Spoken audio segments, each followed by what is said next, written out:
If Avery Linwood had known the man sitting to her left was Damian Hale, the new CEO the whole firm called a human snowstorm, she would have kept her mouth shut, but she didn't. So she casually muttered, "My new CEO is basically ugly, cold, and completely unbearable." The man beside her tilted his head, and a spark of amusement flickered in his gray eyes. And the next morning, when he walked into the conference room, Avery only had one thought. Dear God, please give me a tunnel to crawl into. Hey, Soul Stories fam. We're starting a new love journey. Tell us where you're watching from. Don't forget to subscribe and join our family. Now stay with us. The story begins. 10 p.m. at Seattle-Tacoma Airport always carried a strange kind of quiet. Not crowded, not empty, just the soft clatter of rolling suitcases and the warm yellow lights reflecting off rain-dampened glass outside. Seattle continued its signature drizzle, the kind that fell like a sigh, just enough to wet your hair, but never enough for anyone to open an umbrella. Avery Linwood sprinted down the long terminal, her small suitcase rattling behind her. Her long brown ponytail had loosened in the humidity, her cheeks were flushed from running, and her heels seemed to protest every step. "Please don't close the gate! Please!" she panted, like an office worker version of a marathon runner. After a full day of legal training that dragged until 8 p.m., 3 coffees, plus a mock witness interrogation exercise that nearly blew her brain apart, Avery only wanted to get back to the hotel and sleep, but no. Life as a lawyer was never that kind. Tomorrow, her firm was meeting its new CEO. Not just a new CEO, but the CEO of the company that had bought them out the week before. People had been buzzing about it nonstop. Tomorrow at 9 a.m., she had to present the litigation team's report to him. And if there was anything worse than presenting to a cold, intimidating new boss, there wasn't. Which was why she found herself at the airport at 10 p.m., despite her aversion to flying at night. Not the screaming kind of fear, more like her breath shortened, her heart did a little jazz drum solo, and her palms got sweaty even in winter. She'd had one bad experience as a kid. Just mild turbulence, really. But it had been enough to make 8-year-old Avery believe she was about to fall into the ocean and swear, "I'll only fly in daylight when I grow up." But adulthood didn't ask for opinions. The cabin was quiet, the soft golden lights making everything look warmer than it felt. Avery found her seat. Middle seat, of course. Middle seats were destiny's way of punishing her on days she was too tired to argue with fate. She sat down, slid her bag under the seat ahead, and exhaled. The window seat next to her was still empty. Avery silently prayed, "Please let this be a small person, a cute person, a person who doesn't hog armrests." And then fate answered by sending her a man so large, even the chair seemed to shrink around him. He walked down the aisle with a calm, unhurried confidence that drew eyes all the way from the front of the cabin. Tall, broad-shouldered, a light gray suit that fit him suspiciously well, a crisp white shirt, top button undone, revealing the neat line of his collarbone. Dark hair, clean cut, styled in that natural but actually costs a lot of money to look natural way. A sharply carved face, high nose bridge, strong jawline, thin lips, and storm gray eyes cold as Seattle's rainy coast. He checked the seat number, then looked at Avery. No way. He stopped right in her row. "Excuse me," he said, voice low, short, polite. Avery pulled her legs back to let him in, trying to smile but producing something closer to a nervous grimace. "Hi. Good evening." "Evening," he replied calmly, taking the seat beside her. Avery swallowed. The cabin lights suddenly felt too bright. When the plane lifted into Seattle's night sky, Avery tried to stay calm by staring hard at the safety instruction card. Then the plane shook. Just a small tremor, completely normal, but to Avery it was an alarm bell. She flinched, her chest tightened, her breaths came shallow, her hand gripped the seat belt until her knuckles turned white. The man beside her watched her for a few seconds, not judging, not nosy, just aware. Then he placed his hand over hers, a light touch, warm, steady, reassuring enough that Avery nearly cried from relief. His voice was low, gentle, with the strength of wind through pine trees. Breathe. Look at me. Avery turned to him instinctively. His gray eyes were calm, so steady she felt her lungs loosen just by looking at them. She inhaled, then exhaled, and just like magic, her fear receded. I, I hate flying at night, she whispered. He nodded once, barely moving. Understandable. A few minutes later, after she'd recovered enough to joke about herself, Avery sighed. I'd rather take a cross-country bus than a late flight like this. But tomorrow's our first meeting with the new CEO. He glanced at her. This time there was a hint of amusement. Avery rambled on, adorably flustered. Damian Hale, they say he's old, grumpy, cold, unpleasant, face like a statue. People say he doesn't have a heart. Everyone feels pressured around him. I haven't met him yet, but judging by the rumors, I bet he's scarier than turbulence. She added quietly, I bet he doesn't even smile. Probably someone who lives on schedules and black coffee. This time the man actually smiled. A tiny smile, but enough to warm the entire cabin. Avery blinked, unsure why he was smiling. When the plane landed in Portsmouth, everyone stood up to grab their luggage. Avery thanked the heavens for surviving a flight bumpier than expected. The man stood behind her in the line to exit. Before stepping out, he turned toward her, bowing his head slightly. A formal gesture hardly any man used anymore. His voice was low, clear, and even deeper than it had been on the plane. It was a pleasure sitting beside you, Counselor Linwood. Avery froze. She hadn't said her name, hadn't shown her boarding pass, hadn't mentioned her job. A cold rush shot up her spine. A hot one flooded her cheeks. Her heart thumped like the opening drum line of the Super Bowl. Wait, how do you know my name? She stammered. But he only smiled, that soft, mysterious, utterly confident smile, before walking into the stream of passengers. Avery stared after him, her feet glued to the floor. No way! A flight attendant tapped her shoulder. Ma'am, you're blocking the exit. Avery startled, dragging her suitcase out of the plane, her face burning. That was how the night in Portsmouth began, and Avery had no idea her life had just taken a new direction. The next morning, Portsmouth woke under a sky so clear that Avery suspected the universe was trying to make up for last night's disastrous flight. The harbor smelled of salt and coffee from the tiny roadside cafes. The wind carried the sound of docking ships, and a few seagulls screamed above. Too alive, too energetic for that early hour. The Hale and Sloan LLP building stood right by the waterfront, a 42-story glass tower reflecting the sea. In the morning light, it gleamed like a giant block of blue marble. Everyone at the firm dressed a little sharper, hair more polished than usual, because today marked the introduction of the new managing partner. Avery stepped into the grand lobby, her palms slightly warm with nerves. Not because of the new CEO, she reminded herself of that, but because, truthfully, she still hadn't fully processed how the man on the plane knew her name. Maybe he guessed right. Maybe she'd let it slip. Maybe coincidence. She had tried convincing herself of those three reasons all night, but none of them sounded convincing. The lobby was packed. Her colleagues buzzed with gossip, rumors ranging from, he's so strict no one dares breathe too loudly, to, I heard he forced a partner firm to restructure in 45 days. Avery swallowed hard, her heart beating faster, though she wouldn't call it fear. Just curiosity, or professional tension, or, definitely nothing weird, she muttered under her breath. At exactly 9, the conference room doors opened. The noise vanished instantly like someone had hit a mute button. Damian Hale walked in.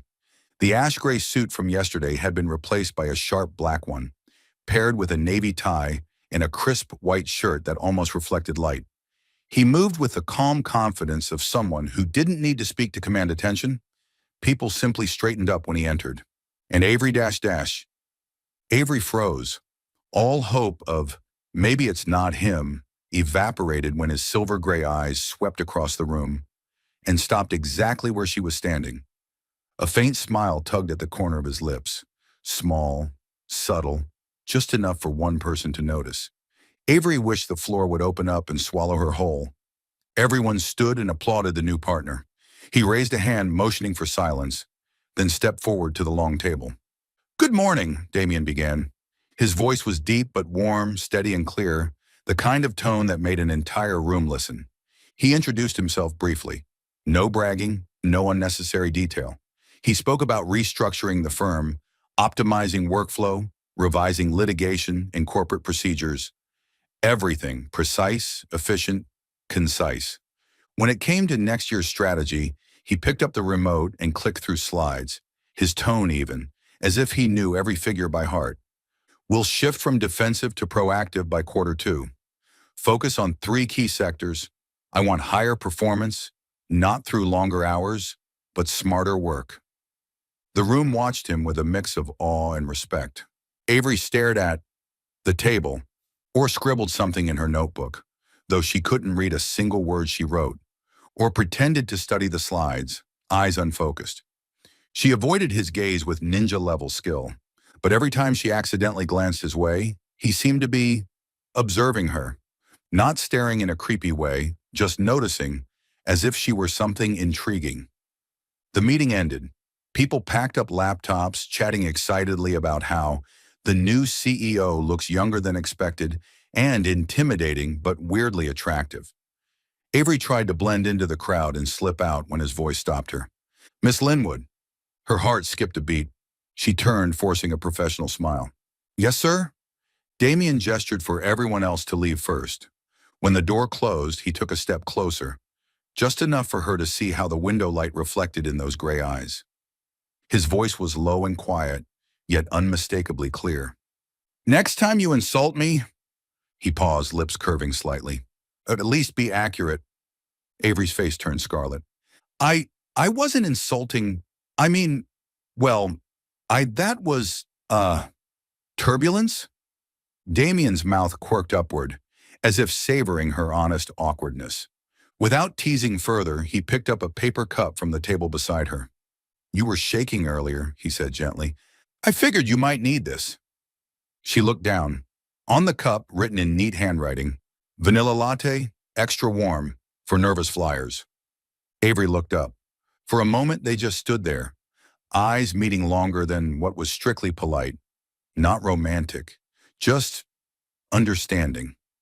Simple, quiet, wordless.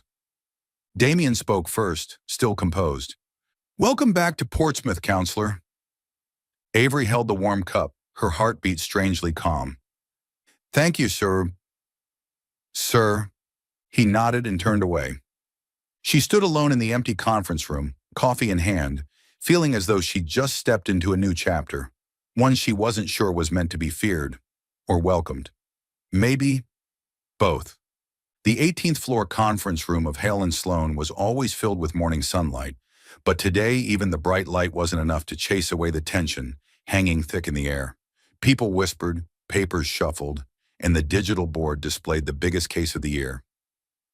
Harrington versus State of Illinois, environmental liability case, a lawsuit that could redefine the firm's reputation, a case every senior partner wanted, and one everyone believed Damien Hale would assign to his elite circle.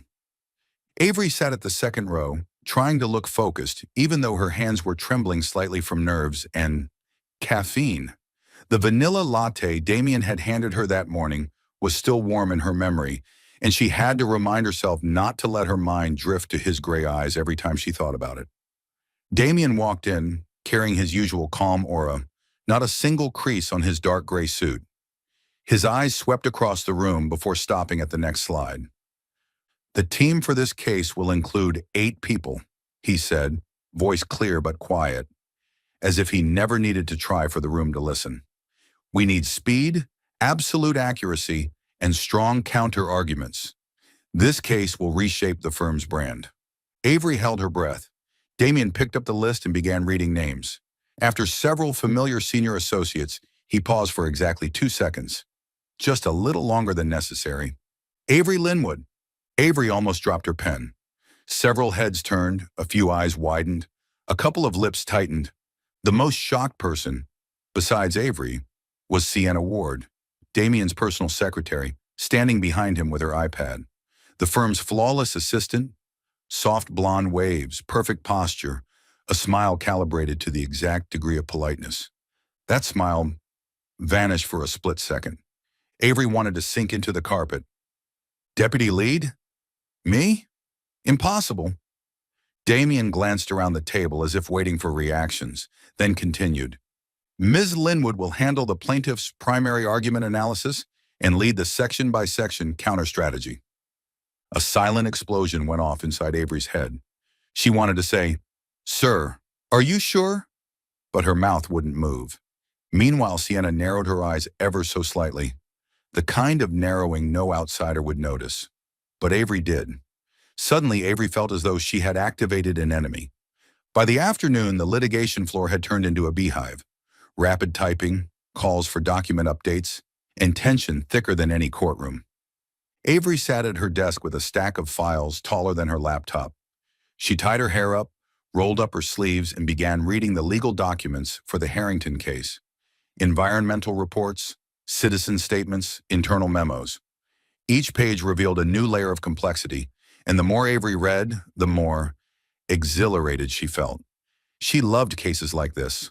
Law, logic, data, all fitting together like one giant puzzle. Soon she began talking to herself. Classic behavior of someone deeply focused. Not good. Plaintiff's position is weak here. We need to argue mixed negligence. Yes, that angle makes more sense. A few meters away, Damien was speaking with another partner when he paused mid-sentence. His eyes flicked toward Avery, wearing blue light glasses, hair in a messy bun, mumbling to herself over a spreadsheet. He didn't smile, but something in his gaze softened. An associate nearby whispered, He's looking at Linwood. Yeah, I see it too. Oh my God. That made Sienna turn her head. The smile on her lips tightened by a precise 3 degrees. 11 p.m., midnight, 1 a.m. The litigation floor was empty except for 2 people, Avery and Damien. The room glowed in warm desk lamp light, rain tapping gently against the window overlooking the city. Portsmouth Harbor at night was beautiful, boats resting quietly, their lights shimmering across the dark water. Avery was bent over the report when Damien set a hot cup of coffee in front of her. Careful, it's hot. His voice was casual, but sounded a shade more concerned than a colleague needed to be. She looked up, startled. Oh, thank you. Thank you, sir. Just Damien after 10 p.m., he said, a faint smile appearing. Avery felt her face heat up. Either the coffee was hot, or she was. They worked in comfortable silence, occasionally exchanging documents. They were close enough that Avery could clearly catch his cologne, cedarwood with a hint of citrus. Clean, subtle, unmistakably Damien. At one point, they both reached for the same folder. Their fingers brushed, lightly, but it shot a small current straight up Avery's arm. She pulled her hand back so quickly she nearly knocked her pen over. Damien said nothing, but the look he gave her, just 1 second, wiped out her ability to think. Later, as Avery presented her new findings, Damien listened intently, chin slightly tilted, gaze thoughtful. When she finished, he simply said, Good work, very good. The words very good inflated Avery's chest like a balloon filled with perfect air. The room felt quiet, a kind of quiet that wasn't stiff or awkward, but warm, like a blanket on a rainy night. Their eyes met again, not long, not obvious, but long enough for Avery to know something was beginning, something dangerous, something sweet, something that made her want to come to work early tomorrow. Monday morning strategy meetings were always where young associates hoped to shine, or at least avoid doing anything stupid in front of Damien Hale.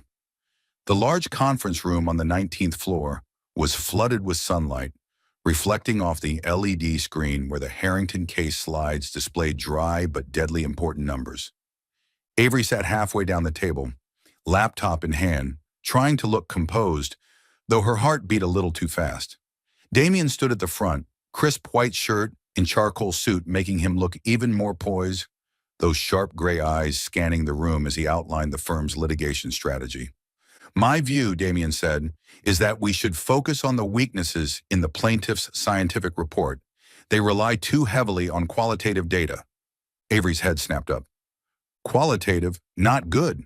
Before her brain could stop her mouth, she raised her hand. Sorry, but I think that approach could backfire. Every head turned toward her. A few eyes widened like thunder had just cracked across a clear sky. Damien raised an eyebrow. Not angry, just surprised.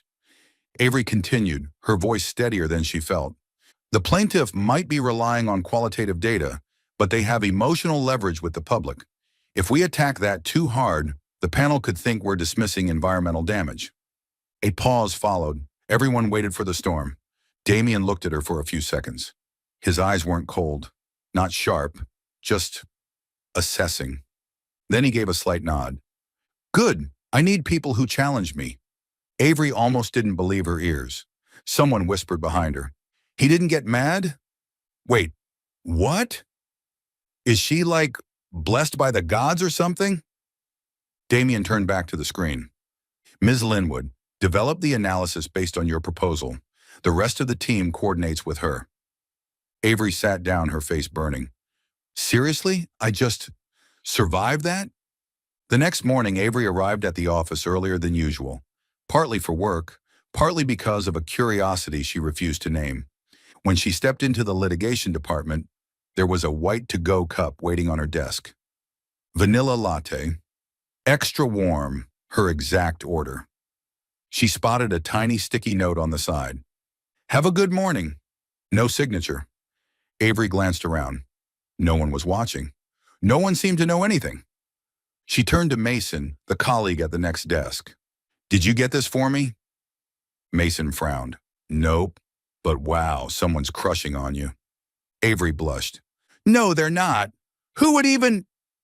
She asked two more coworkers. All shook their heads. 1 day, 2 days, 3 days. Every morning the same cup, same flavor, same temperature, same touch of vanilla. She asked around the floor. Nobody knew. Only one person seemed to watch her a bit longer when she lifted the cup to take a sip. Damien. He didn't say anything, didn't ask, didn't even smile. Just that calm look that made Avery's heart skip. Could it be him? She immediately dismissed the thought. No way. The CEO doesn't have time to deliver coffee to a junior associate. But her heart whispered, maybe he does. Sienna Ward was always the shining star of the 20th floor. Blonde curls, graceful poise, the perfect corporate-friendly smile. She stood beside Damien in every meeting, taking notes on her iPad, ready to answer any question he threw her way. But lately her smile had been strained. Sienna stood in the hallway, iPad in hand, watching from above as Avery laughed downstairs, accepting her 5th mysterious coffee of the week.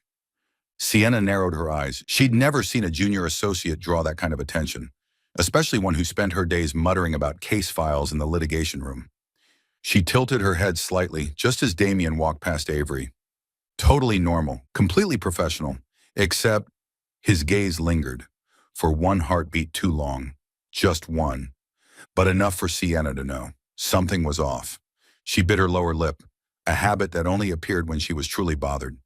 That afternoon, in a small meeting room on the 18th floor, Avery was presenting her analysis on the new argument framework when she noticed Damien watching her, not evaluating the slides, but watching her. That focus made her almost forget what she was saying. He didn't interrupt, didn't critique much. When she finished, he simply said, "Good work, keep going." No one else got praise like that. No one else got that faint, rare curve of his lips either. And Sienna, standing by the door, saw it all. For the first time, the icy blue of her eyes lost its composure. What replaced it was jealousy, a small spark, but one strong enough to shake the next chapter of Avery's life. And just like that, the line between work and something softer began to blur. Morning coffee, lingering glances, a perfectly timed compliment that made Avery's heart bloom like a sunflower. She didn't want to overthink it, but sometimes the heart doesn't wait for permission. Some things begin with tiny tremors, small enough to deny, but warm enough to remember. And at Hale and Sloan, one person was beginning to warm, another was beginning to cool. Everything was only just beginning. The Portsmouth rain was falling as if someone in the sky had gotten angry at the entire city.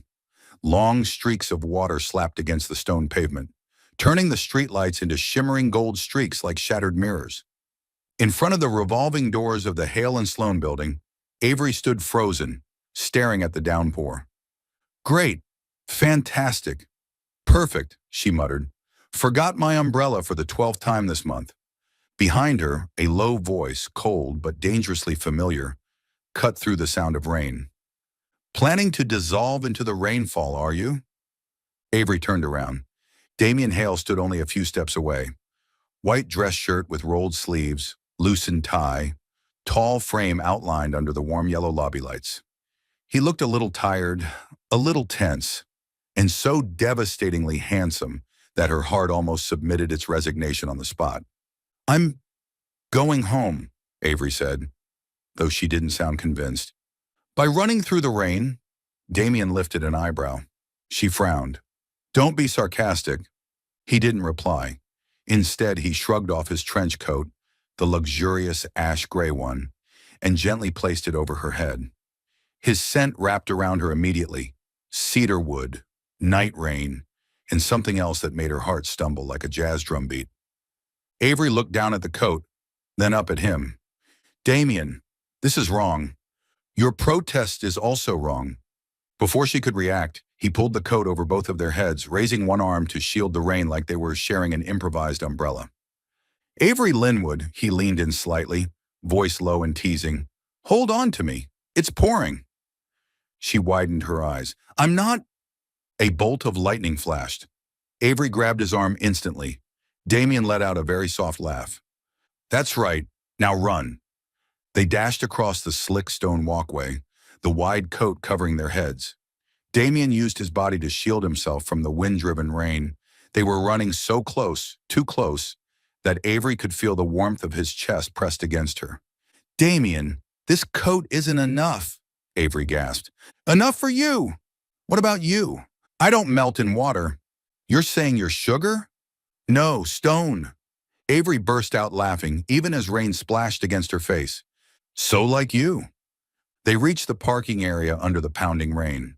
Once they stood beneath the shelter, Avery pulled the coat off both of them. She looked up and realized Damien was watching her with an expression that wasn't from the conference room, wasn't from when he criticized or instructed. It was an expression that made her knees tremble. Rain clung to her hair, sliding down her cheek. Damien lifted his hand, slowly, and brushed away a droplet as if the gesture mattered more than all the files on the 19th floor. "Avery," he said quietly, "be honest. You think this is wrong?" "Very wrong," she whispered. "Then why don't you pull away from me?" Avery took a breath. "Because I don't want to." A beat of silence, long, heavy, swallowing every other sound. Damien lowered his head, and the kiss happened. Not rushed, not explosive at first. Slow, warm, like he wanted to make sure she wasn't scared before letting the heat rise. Avery braced her hands against his chest, not to push him away, but to keep herself steady as her heart pounded like a marathon runner. When their lips finally parted, their breasts still brushed together. Damien rested his forehead against hers, voice rough and soft. "Since the moment I met you on that plane, I knew I was in trouble." Avery swallowed. "Damien, we shouldn't—" "I know, but that doesn't change anything." She didn't argue, she couldn't. Far away inside a car, Sienna Ward, Damien's secretary, leaned forward toward the windshield. She saw everything. The shared coat. They run through the rain. The moment Damien brushed a raindrop off Avery's face. And the kiss. Long, deep, unmistakably intentional. Sienna gripped the steering wheel until her knuckles turned white. Rain hit the glass, but her eyes were colder than the night itself. "So, it's you," Sienna whispered. "Damien hasn't looked at me in weeks. Turns out, because of you." She leaned back, lips curling into a thin, razor-sharp smile. "That's not a fair game, Avery Linwood." Sienna opened her phone. An internal security system window popped up. She entered an access code, one no ordinary secretary should possess. "All right then," she said, eyes gleaming with resolve. "You want him? You'll pay for it." Outside, thunder rumbled. The storm had just begun, and Avery didn't know she had stepped straight into its center. Damien drove her home, Portsmouth's night greeting them with the sound of waves crashing against the pier. Inside the car, the heater filled the space with warm air, and the streetlights cast a soft golden wash over Damien's face.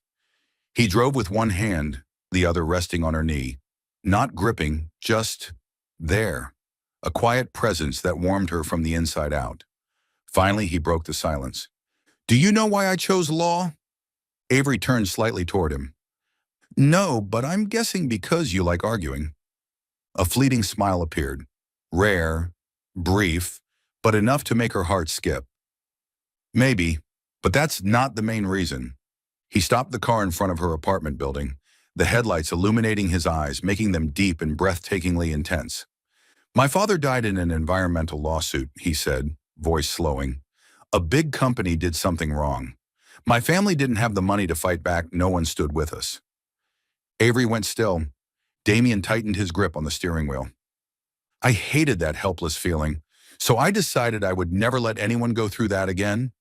Avery looked at him, not as a CEO, not as a partner, but as a man who'd lost too much too young and rebuilt himself out of sheer will. "I understand," she whispered, "and I'm really proud of you." He turned to her, his eyes softened in a rare way. "You always see the best in people. That's what makes me—" He stopped, didn't finish. But Avery heard the rest in his voice, falling. That morning, Portsmouth lay under a thin veil of cold mist. But inside the Hale and Sloan building, the air was burning hot. The moment Avery stepped into the lobby, she felt something was wrong. Her colleagues were whispering more than usual. A few stared at her, too intently, too judgmentally. She blinked. "What's going on?" The elevator doors opened onto the 19th floor. The tension was even heavier. Mason ran up to her, pale as paper. "Avery, I think you need to go to the main conference room right now." "What's happening?" "There's been a leak. Confidential files." Avery froze. The Harrington case, the one the entire firm was fighting tooth and nail for. Her heart dropped straight to her knees. The large conference room on the 20th floor was reserved only for the most critical meetings. Today, its doors were wide open, voices clashing inside like a storm. When Avery stepped in, silence. Every head turned toward her. Not the kind of look that says good morning, the kind that says culprit. A senior partner spoke loudly. "We've traced the email used to send the confidential files." Avery gripped the strap of her bag tighter. "The email," the partner continued, "is avery.linwood@hslaw.com. Avery's world collapsed in one heartbeat. "No, no, that's impossible," she whispered, voice cracking. "I didn't send anything." Some exchanged looks, others crossed their arms. Whispers rippled through the room. Could it really be her? Juniors make careless mistakes all the time. "Knew it. You could tell from all that special attention lately." Avery's legs felt like they were made of lead. "I didn't do it," she repeated louder now, but her voice trembled. Sienna appeared at the doorway, clutching her iPad, her face pale. The perfect Hollywood performance. "Avery! Oh my God! Why your email?" She played the role so flawlessly she could have won an Emmy. Avery looked at her, searching for support, but found instead a faint, gleaming satisfaction in Sienna's eyes. "I didn't send it," Avery whispered. "I swear." But her words drowned in a sea of suspicion. Another voice spoke. No one could access her email without the password. "Obviously, lower-level employees are more likely to violate protocols. We'll have to suspend her for now." Avery wanted to speak, to scream, to cry, but she couldn't breathe. Then the conference doors burst open. Damien walked in. The atmosphere changed instantly, tighter, sharper, electric. He didn't look at anyone but Avery. She stood in the middle of the room, small and terrified, like someone dragged into a hurricane she never saw coming. One of the partners said, "Hale, we've identified the source of the leak. It was Linwood's email." Damien turned, his gaze slicing through the tension. His voice was low, cold, but each word hit like a gavel. "Stop!" The entire room held its breath. He took a step forward, back straight, commanding. I believe Avery Linwood didn't leak anything. The room erupted in murmurs. Damien raised his hand. Silence. I oversee the Harrington case personally. I know who does what, when, and where. And I'll say it again. She didn't do it. I trust her. Avery heard those words, and her heart broke in the most beautiful way possible. A tear slid down, light as breath. Damien looked at her, his gaze softening, just for her, then turned back to the room. We'll investigate until we find the truth. I'll take responsibility. And I will get to the bottom of this. A partner muttered under his breath. He's blinded by her. Obvious favoritism. He's lost it. Damien turned sharply. Who said that? Step forward. No one moved. The air thickened, solid as stone. Avery drew in a shaky breath, still not believing what had just happened. Damien had stood before the entire firm, risking his own name, to defend her. And that was the moment she realized. She loved him. Deeply, terrifyingly. That afternoon, the second storm hit. The gossip site Portsmouth Daily Buzz ran a headline. Managing partner Hale protecting junior lawyer for personal reasons? Beneath it was a cropped photo, cleverly framed. Damien pulls his coat over Avery's head. Standing close, rain falling. Golden light in the background. It looked like a scene from a romantic movie. And the worst part, the angle made it seem like they were about to kiss. Avery went pale. What? What is this? Mason rushed in, phone in hand. Avery, it's gone viral. Everyone's sharing it. The comments were brutal. No wonder the CEO favors her. Explains why he trusts her blindly. Romantic bias is what kills fairness in a law firm. She really knows how to please her boss. Avery clenched her fists, feeling the ground crumble beneath her. The door swung open. Damien stepped into the litigation office, eyes fixed on her. His gaze was low, deep, and full of restrained pain. We'll get through this, he said quietly. I promise. Avery wanted to believe him, desperately, but outside the storm of rumors had already erupted. Her reputation, her career, and Damien's position all stood on the edge of collapse. And in a quiet corner of the 20th floor, Sienna watched the story on her phone, lips curling slightly. It's begun, she whispered, eyes cold as hail. The silent war had started, and Avery had no idea she was its main target. That morning, Portsmouth was wrapped in a thin veil of white fog, the harbor fading under the pale sunlight. But inside the Hale and Sloan building, the air felt thick, heavy, as if a dark cloud had settled directly on the ceiling. The 20th floor, the executive council area, had never been this chaotic. Phones rang nonstop. Staff rushed back and forth. Calls from major clients poured in, all asking the same question. What is happening with your managing partner? Avery had barely stepped out of the elevator when Mason ran up to her, face pale as though he'd seen a ghost. Avery, Damien was called into the council room. They're questioning him about the two of you. Avery's world spun. The council meeting room had dark wooden doors, frosted glass, and complete soundproofing. The kind of place where only decisions that affected the entire firm were made. Avery couldn't go in. She could only stand helplessly in the cold hallway, listening as the muffled yelling leaked out like a storm trapped behind a door. Partner A shouted, "You've put the entire firm in crisis." Partner B growled, "The intimate photo of you and your junior is going viral. Explain yourself." Damien answered, voice low but steady.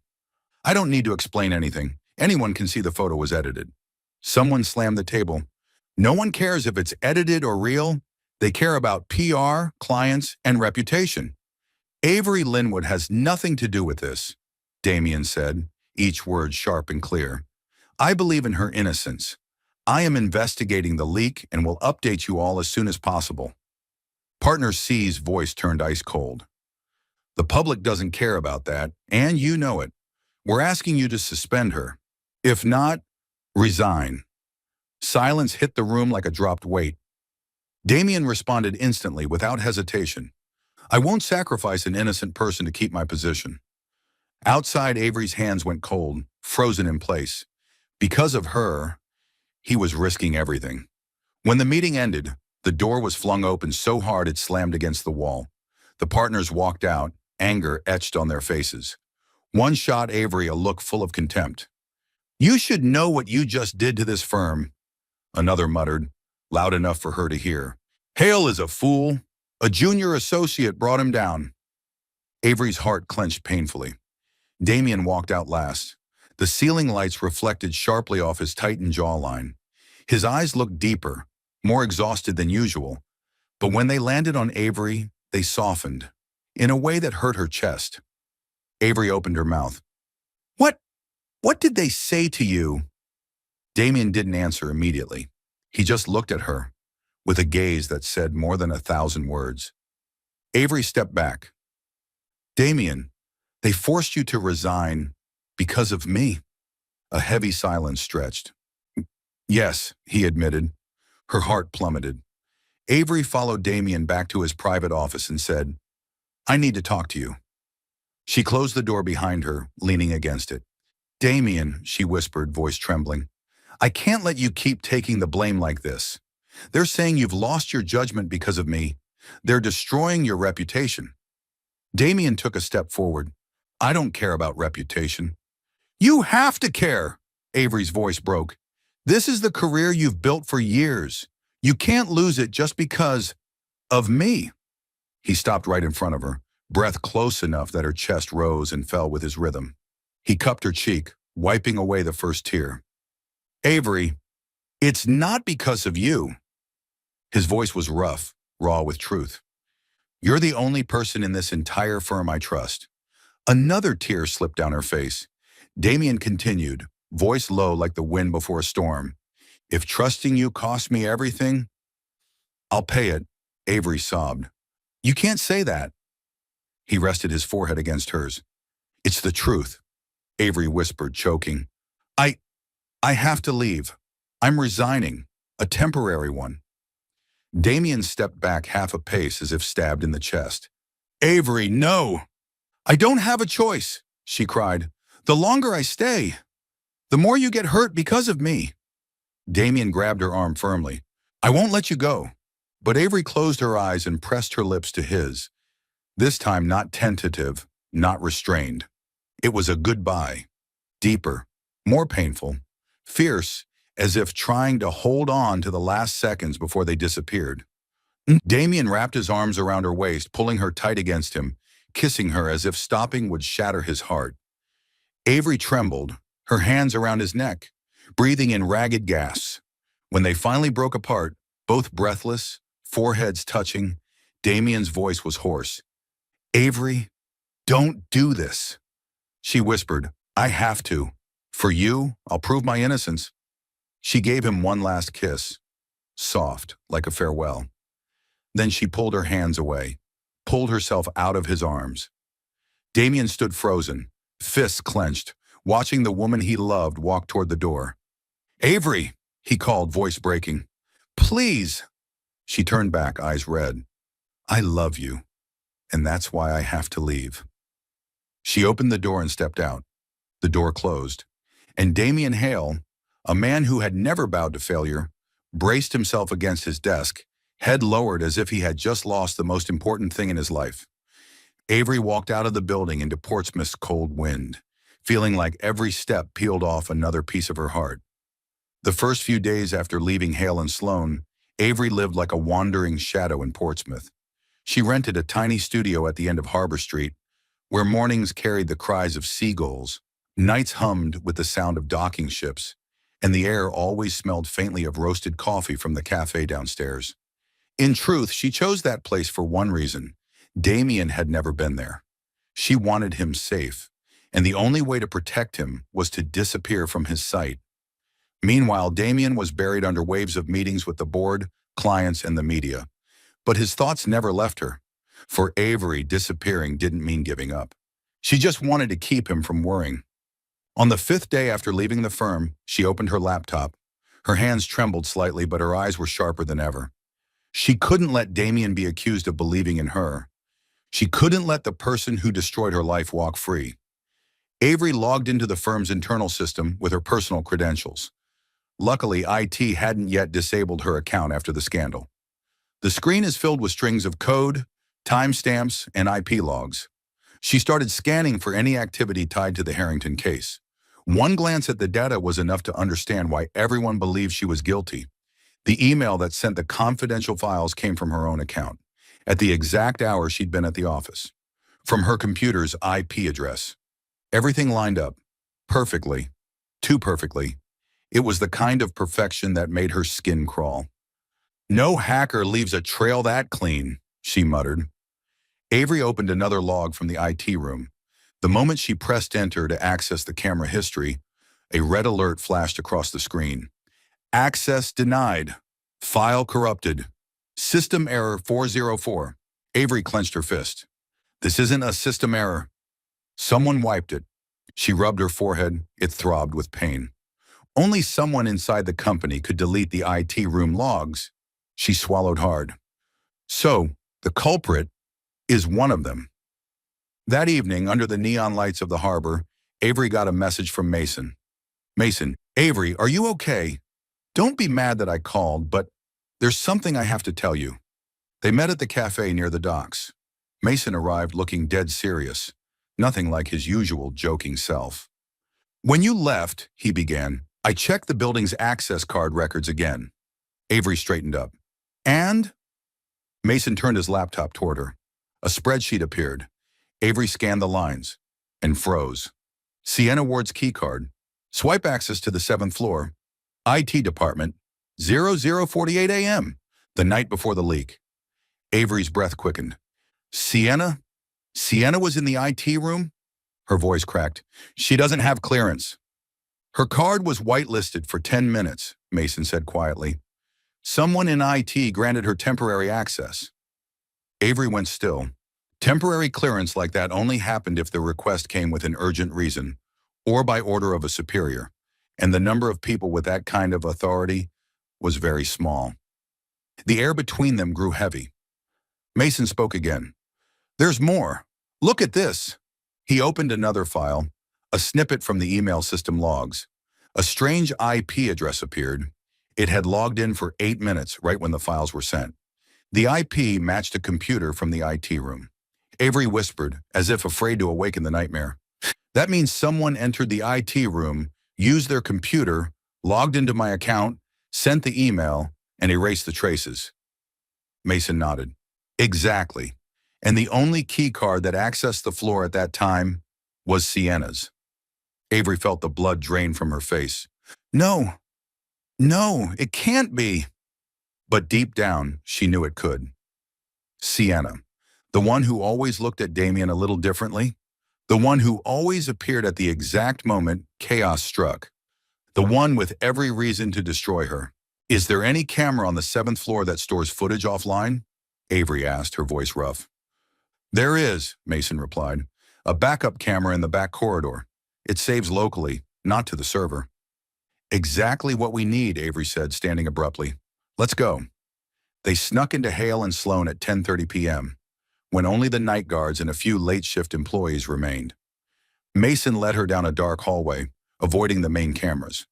When they reached the small server room behind IT, Mason pulled out a spare key, one he'd forgotten to return from a project last year. I like to be prepared, he said with a wink.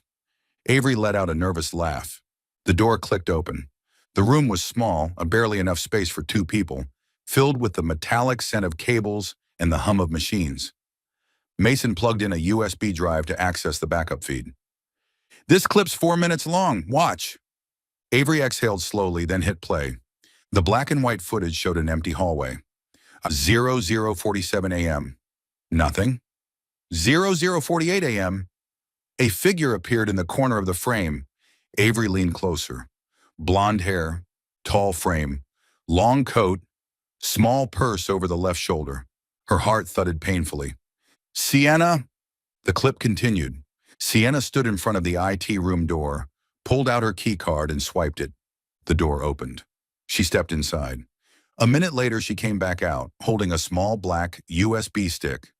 She looked around, unaware of the hidden backup camera, and walked away. But it didn't end there. 0052 a.m. The footage showed Sienna entering a nearby break room and opening her personal laptop.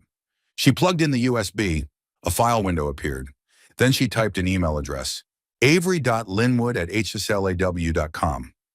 Avery covered her mouth, tears spilling from shock. Sienna hit enter. The clip froze. Mason stared at her, as if afraid she might collapse. Avery's knees nearly buckled. "It was her," she whispered. "She did it all." Mason gripped her shoulders. "Avery, we have proof now. You can clear your name." But Avery shook her head, tears falling. "No, Mason. It's not just about proving my innocence." She clenched her fists. "I'm going to save Damien." The day Avery returned to Hale and Sloan, the sky over Portsmouth was unusually clear. No rain, no fog, just a deep blue sky reflecting off the glass panels of the 42-story building by the harbor. Sunlight glinted across the H&S logo as if trying to say one thing: it was time for the truth to come into the light. Avery stood on the sidewalk across from the building, fingers tightening around the small black USB inside her coat pocket. She'd been standing there for nearly 5 minutes just to breathe. Her heart pounded, her palms were damp, but her eyes steady. "You can do this. For yourself. For him." She drew a deep breath and stepped inside. The second Avery pushed open the glass doors, the ground floor lobby seemed to shift. The receptionist looked up, eyes widening. "Ms. Linwood." An associate holding a coffee cup froze mid-step, almost spilling it down his shirt. Two paralegals near the elevator nudged each other, whispering, "That's her!" Linwood. She really came back? I thought she'd disappear forever. Avery heard every word, not because they were loud, but because today her ears caught every glance, every whisper. Instead of bowing her head, she lifted her chin. "Good morning," she said softly to the receptionist, offering a polite smile. "I have a meeting with the executive council." The receptionist hesitated for a second, then saw the confirmation email on her screen. "Yes, Miss Linwood, you may go up to the 20th floor." The elevator doors closed, reflecting Avery's image back at her. Hair tied neatly, navy suit tailored perfectly, her face no longer that of the shocked junior from weeks ago, but a lawyer who knew exactly what she came here to do. She thought briefly, if my parents could see me now, they'd be proud. The council room was as cold as the day she stood outside it, except this time, Avery walked in from the inside of the door. Every partner was already seated around the long wooden table. The air was heavy, tense enough that the faint tapping of a pen sounded loud. Damien sat at the head of the table, dark gray suit, deep blue tie, looking composed. But his eyes were more tired, darkened by sleepless nights. When Avery entered, he turned. For 1 second, every sound vanished. Only their eyes existed, pulled toward each other by some invisible force. "Avery," Damien said softly, voice low, as if afraid speaking louder would make her disappear. A senior partner frowned. "Ms. Linwood, this is an internal meeting. You are no longer—" "I'm here to defend my name." Avery's voice wasn't loud, but it was clear, direct. "And to defend your managing partner." The room fell silent. Avery walked to the front of the table and placed the USB gently on the wooden surface. "This is evidence," she said, gaze unwavering, "that I was not the one who leaked the Harrington files." A partner narrowed his eyes. "What evidence?" Avery nodded toward Mason, sitting at the far end as technical support. Mason opened his laptop, plugged in the USB, and synced it to the large screen on the wall. The lights dimmed as the screen lit up. Avery stepped aside, though her gaze remained on Damien. He didn't look away, not once, as if every step she took was something miraculous. "This footage," Avery began, "was extracted from the auxiliary camera behind the IT room. It wasn't deleted because it's stored on a local subsystem, not the main server." Mason pressed play, 12:48 a.m. The hallway of the 7th floor appeared in grainy black and white. Then, a figure entered the frame. Blonde hair, tall frame, long coat, small handbag on the left shoulder. The first partner leaned forward sharply. "That's—" Avery finished for him, voice steady. "Sienna Ward, Mr. Hale's secretary." On the screen, Sienna swiped her access card at the IT room. The door opened. She walked in. 1 minute later, she walked out, holding a black USB drive. Another partner murmured, "She's not authorized to be there." Avery continued. Her card was granted temporary access for exactly 10 minutes. The entry log confirms it, and the IP address used to send the leaked email matches the IT room workstation. The next clip appeared, a small, dimly lit break room. Sienna sat down and opened her personal laptop. She plugged in the USB and opened the data folder, then typed an email address, avery.linwood@hslaw.com. Send. The video froze at that exact moment. The room was so silent the clock ticked like a hammer. Across the table, Sienna sat pale, fingers gripping her pen so tightly her knuckles turned white. "That's fake," she shouted, jumping to her feet. "She fabricated that." Avery turned to her, gaze level. "Would you like to explain why you were in the IT room at nearly 1 a.m.? Administrative duties?" A partner tilted his head toward Sienna. "Ms. Ward, your explanation." For a few seconds, Sienna tried to keep her composure. But under the weight of every staring eye, under the undeniable footage, the mask began to crack. "You all believe her," Sienna burst out, voice rising. "Just because she plays the innocent act, because she looks sweet, quiet, because she—" "Ms. Ward," a partner warned, "you're derailing." "Derailing!" Sienna screamed. "He's always looking at her. Since the day she showed up, Damien hasn't looked at anyone else." She turned to Damien, eyes red, blazing with fury and desperation. "You told me I was the one you trusted most. Remember? I was the first person you hired, the one who stayed by your side through all the years you built this firm." Her voice cracked. "Then she came along, a nobody lawyer, a junior with nothing special, and you only see her." Avery froze, throat tightening. She had never imagined behind Sienna's cold glares was a chasm this deep. Sienna pointed at Avery, her hands shaking. "She's not worthy of you. You hear me? He's mine." The room recoiled. A partner muttered quietly, "We're discussing a managing partner, not a possession." But Sienna wasn't listening anymore. She had slipped past the edge. "I was just correcting what should have happened," she screamed. "This firm belongs to him, and he belongs to me. She is nothing but—" "Enough!" Damien's voice cut through the room, low, sharp, slicing the air like a blade. He rose to his feet. No one had ever seen him like this. Not cold, but dangerously silent. He stared directly at Sienna, with not a trace of softness left.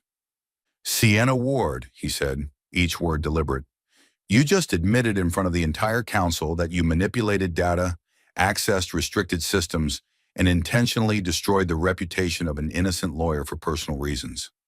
Sienna shook her head rapidly, but her voice quivered. I did it for you." Damien did not blink. "You betrayed the law.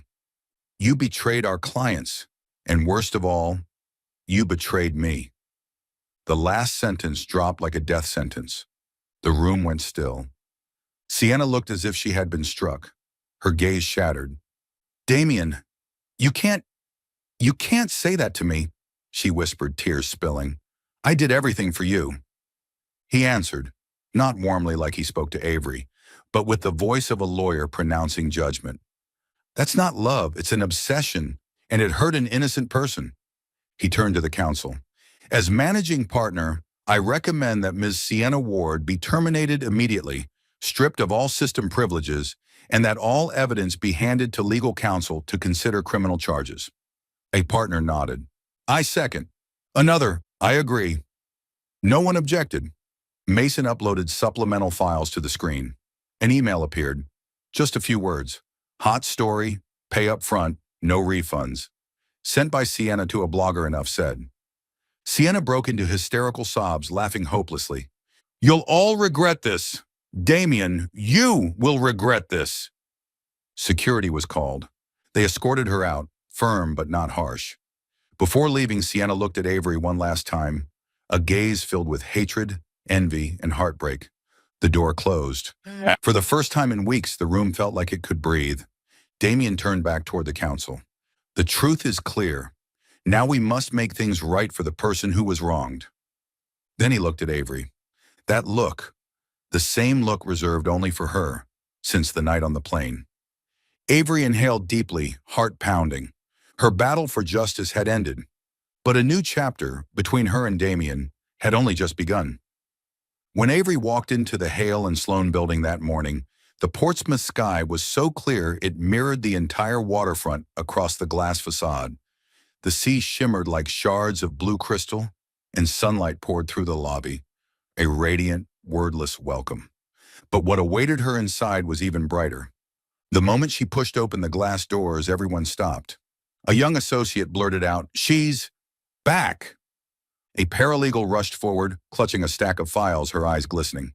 "Avery, I'm so sorry for doubting you. I really am." Someone near the elevator added softly, "Thank you for proving the truth and for protecting this firm." A single clap broke out, then another, and suddenly the entire lobby erupted into applause. Like the homecoming of a hero after battle, Avery stood frozen, unsure how to react.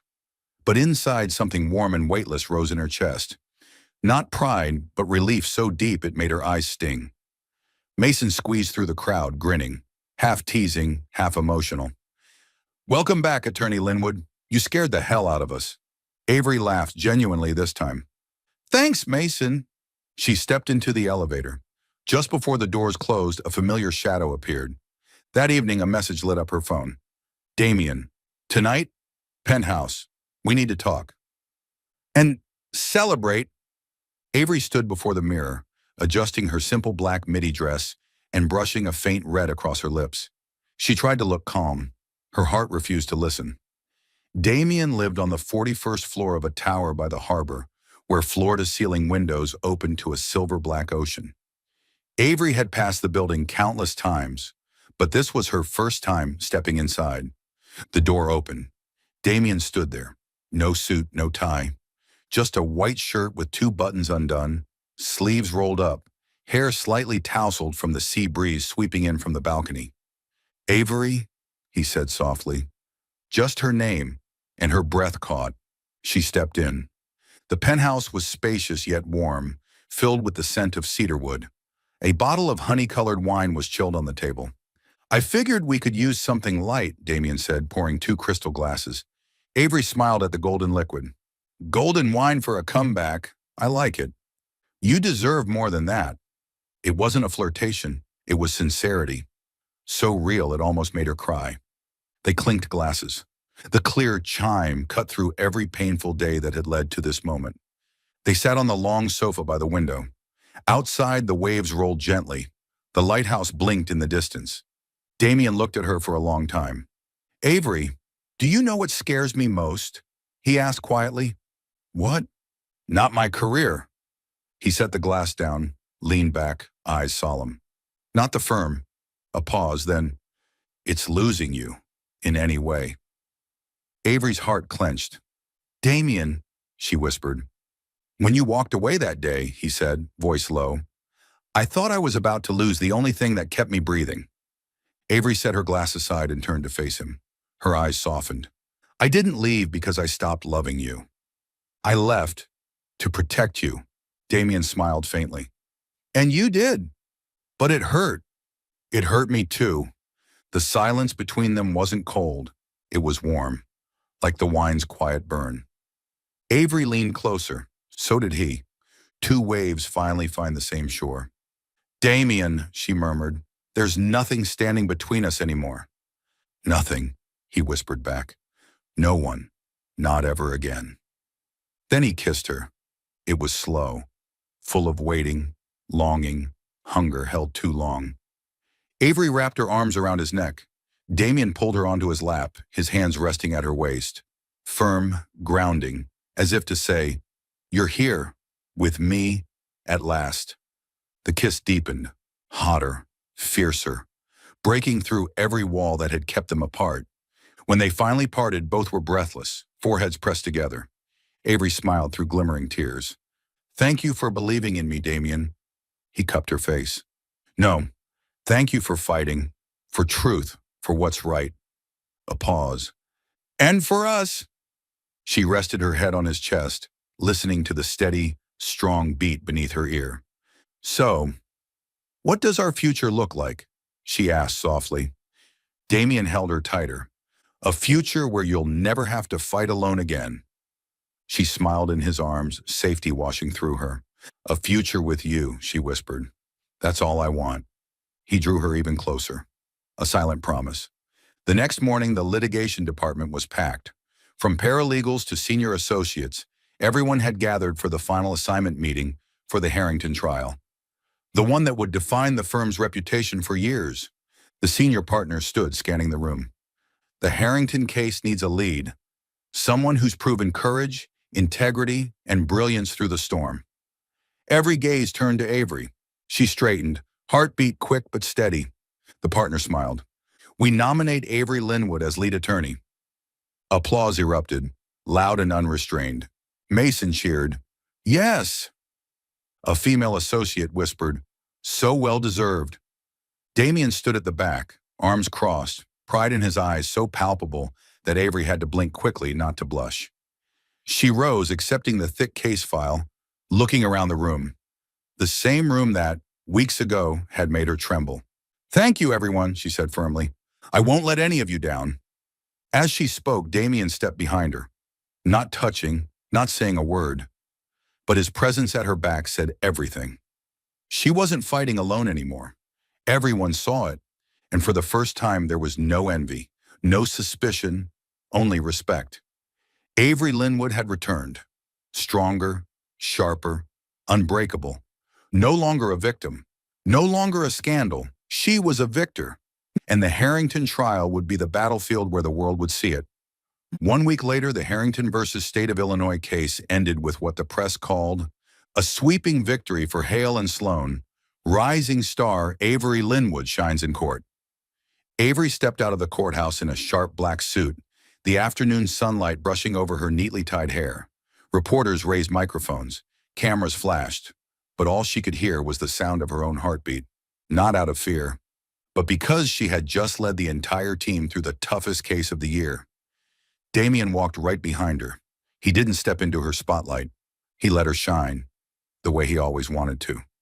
Ms. Linwood, how do you feel at this moment? Avery smiled politely. This was a team effort. I only coordinated everything. I'm proud to fight for the truth. Behind her, Damien watched her with eyes full of pride and love he didn't bother hiding. That evening, the celebration party was held at an upscale rooftop bar overlooking Portsmouth Bay. Warm golden lights hung above, sea breeze brushed against the rails, and champagne glasses sparkled.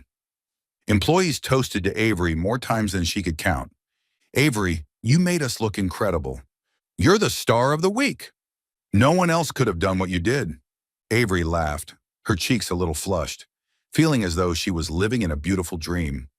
From across the glowing decorations, she saw Damien standing with his hands in his pockets, his eyes never leaving her. Not jealous, not possessive, but the gaze of a man who knew exactly who he loved. Around 10 p.m., the party reached its peak. Soft jazz played, people chatted excitedly, and a few began dancing. Damien looked at Avery through the crowd, then walked toward her, as if she was the only person in the night. Avery Linwood, he said softly, voice low and warm. Would you come with me for a moment? Avery blinked. Where? Just a few steps? He held out his hand. No one was watching, yet Avery felt her heart skip a beat. She slipped her hand into his. Damien led Avery up one level, where a glass windscreen opened to a wider view of the ocean. The city shimmered beneath them like thousands of candles. The sea breeze lifted Avery's hair gently. Damien? She asked with a small smile. What's going on? He turned toward her with a look that made her knees soften. I've been waiting for the right moment, Damien said, stepping closer, voice steady but full of emotion. When you're steady, confident, and standing on your own stage. Avery didn't move. Her heartbeat felt louder than the waves. Damien continued, Avery, you led the team to victory, fought for justice, and you did it with the heart I've always loved. Avery froze. Damien, I'm proud of you. He squeezed her hand gently. And I know this for certain. I want to walk beside you in every trial, every morning, every moment. He reached into his pocket and pulled out a navy velvet box. Avery went completely still. No, no way. Damien opened it. A round-cut diamond ring, simple yet elegant, caught the city lights and glowed. Avery lifted her hand to her mouth as tears filled her eyes instantly. Surprise, emotion, and the overwhelming inability to contain it. Avery Linwood, Damien said softly but firmly, like a vow. Will you marry me? The sea breeze swept by, carrying salt air and the faint scent of candles from the party below. The city sparkled. The whole world seemed to hold its breath. Avery couldn't speak. She only threw her arms around him, laughing through tears. Yes, I said yes, yes. Damien laughed. A real laugh. Rare and breathtakingly beautiful. One Avery knew she would never forget. He lifted her hand and slid the ring onto her finger. It fit perfectly, like it had always belonged to her. Now, Avery whispered shakily, you have my heart, Damien Hale. I know, he pulled her close, and I'll keep it for the rest of my life. They kissed, deep, sweet, with laughter and tears blending together. On that rooftop, under the shimmering lights, Avery felt like she had just won the greatest case of her life, the case between her heart and her fear. And her heart had won. They were married on a spring day so radiant it felt as if all of Portsmouth had gathered to bless them. A soft morning sun poured across the seaside garden. Late blooming cherry blossoms drifted down like whispered wishes. Avery wore a simple satin gown, her hair pinned neatly with a few loose strands, brushing her rosy cheeks. Damien, in a charcoal suit, had a glow of pure joy on his face, one few had ever seen. Their vows were short, beautiful, and real. I choose you. And I choose you. Every day, every season, every journey. When Damien slipped the ring onto her finger, the sea breeze lifted her veil. Avery smiled, the smile of someone who had weathered every storm and finally reached shore. They kissed beneath a shower of clapping hands under warm golden sunlight and beneath falling petals of cherry pink. 2 days later, they boarded a flight from Seattle to Maui. This time, Avery wasn't rushing through the terminal, wasn't tense or weary. She held Damien's hand as they passed through the boarding gate, her pale blue maxi dress swaying at her ankles. Their seats were 3A and 3B, by the window, exactly like the night they first met. You okay? Damien asked, glancing at her as he fastened his seatbelt. Avery leaned into his shoulder. Better than ever. The plane began to ascend, its wheels lifting from the runway as the cabin trembled slightly. Once Avery would have frozen, her heart racing, fingers trembling, gripping anything in reach. But now, she just squeezed his hand. No fear, no anxiety, only peace, spreading softly through her chest. Damien looked down at their intertwined fingers, then back up at her. No shaking this time, he teased. Avery smiled, eyes sparkling in the sunlight spilling through the window. No, not when I have you. The plane shuddered again, just like that rainy night in Seattle when she'd accidentally called him the grumpy old boss. Avery turned, resting her head on her husband's shoulder. We started in turbulence, she whispered, voice light as clouds. Damien squeezed her hand and pressed a kiss to her forehead. We'll fly smoothly from now on. Outside the window, spring light flooded the sky, white, vast, and free.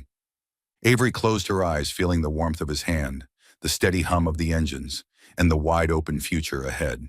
Fade out, sunlight everywhere, a new beginning, peaceful, together. They had taken off forever.